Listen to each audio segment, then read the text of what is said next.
Hello everyone and welcome to the Gunpla Network. I'm the Spicer and today we'll be starting a new series of top 5 videos. Today we'll be covering the top 5 improvements we'd like to see of the high grade line moving forward. And of course, if we miss anything, do let us know in the comments below. However, we would also like to know how you feel about the idea of these top 5 videos being done by poll in the future. We would put polls up on Facebook, here on YouTube, and maybe even our Discord. If you like that idea, do let us know so that we know who would like to participate, on what platforms, and we can start figuring out the logistics of that kind of a situation. Our next top 5 video would be the top 5 high grades we don't have, but most definitely need. We'd have a list of about 15 pre-picked suits that you would narrow down to 5.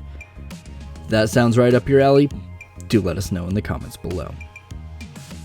Starting off with number 5, we'd like to see more stylized beam saber blades.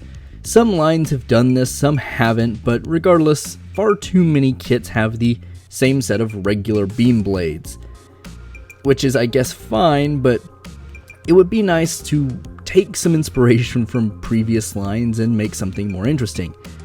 Even if we just go back to the high grade 00 and high grade Age line where they're kind of flat beam saber blades, or if we take a page out of the Master Grade C Destiny book and make them curved and sparkly. Either way, it would be great just to have some variety, and as long as the pegs were the same size, you could mix and match between lines. I do think that's probably the biggest hindrance of at least the beam saber blades of the 00 and Age series is they worked together, but they didn't work with any of the existing HGUC or anything else outside of those lines, so it would be nice to have that interchangeability that Bandai always seems to go for, so hopefully we'll see something like that in the future. Number 4 brings us to sticker decals. While I'd personally love to see dry transfers at least be available for high grades, I understand that that's really not a market that Bandai is looking to cater to and probably doesn't exist much outside of myself. However, they have done sticker decals in the past on a lot of the older generation Gundam Seed kits and some of the HGUC line.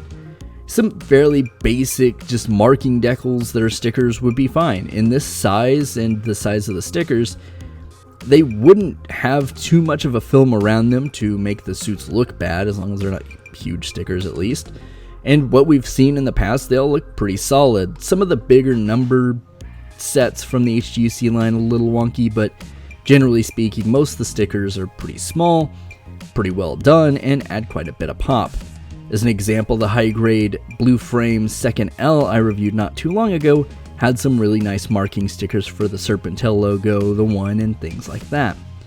It would be really nice to see these in every single line going forward, but unfortunately I'm not holding my breath. Number 3, we would like to take a page out of the Iron-Blooded Orphans playbook and have just a basic inner frame for pretty much anything. This is something that somewhat the HG Cosmic Era line has done. It's not necessarily a full inner frame, but it's much, much closer than anything the high grade line has done before. Not only would this lend to that idea of interchangeability that Bandai likes, but the kits would generally be more stable, just due to the sheer fact there's something inside, it's just not hollow pieces put together.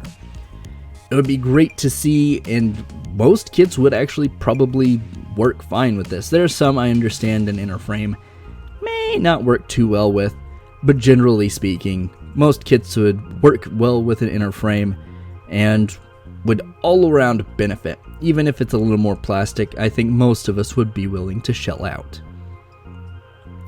Number 2, we would like to see the return of basic stands. This is something I think Bandai probably shies away from too much just because they're afraid it's going to cut into the sale of action bases, and they're probably partially right. Well, action bases are articulated and give you much more freedom in posing. Basic stands for transforming kits really should just be a necessity. 3 pieces of plastic, fairly cheap to make, can't really cost more than maybe $1, and that's really pushing. It's probably like 50 cents, something less. But it would just be nice as like a standard thing that transforming kits have it, because otherwise the Wave Rider or fighter mode is kind of useless if you don't already have a stand. This would make it a lot easier for people to get into these kind of kits and still be able to pose them.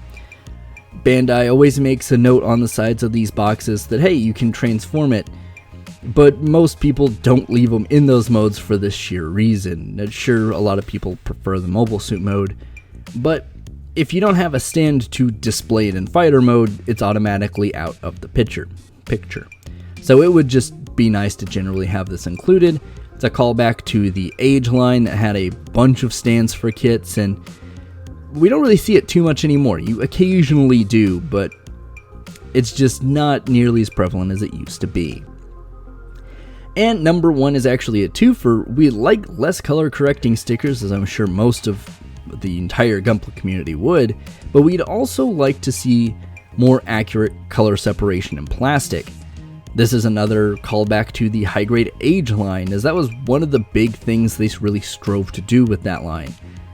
Examples of like the Age 1, Age 2, and Age 3 are pretty much all color accurate with the exception of maybe the vents, and I think the Age 3 has a couple of actual color correcting stickers for the backpack, but generally speaking, all very accurate, and we just don't necessarily get that. Now, of course, a lot of P Bandai recolors are, of course, going to come with the colors that are included and usually have kind of the same sticker sheet.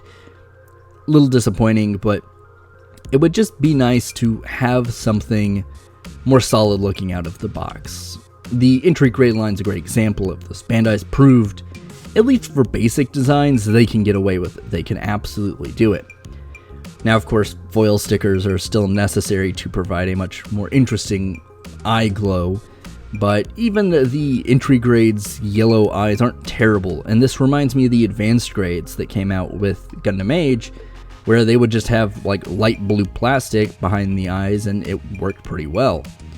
So generally, it would just be nice to have this thought out in a more systematic way. There are kits, of course, like the high-grade Second L that have a lot of small color correcting stickers for details that I understand. Those are just going to happen. Not something we can really avoid as much as we'd like to. But generally speaking, the closer we can get to that and the smaller those color correcting sticker sheets are, the better. Of course, if we missed anything, please do let us know down below, and like I said, the future of the series is on you guys, so let us know what you would like to see. Would you like me rambling about my own thoughts or rambling about the community's collective thoughts? Of course, if you have any other suggestions or comments that you want to leave, that are more than welcome. Leave a like if you've enjoyed my nearly 10 minutes of rambling, and subscribe for more of it. We of course do reviews, news, and a bunch of other stuff here on the Gunpla Network. You can also find us over on Facebook, over on Instagram, and of course, our website, gunplanetwork.com. As always, friends, I've been the Spicer. Please stay safe and keep on building.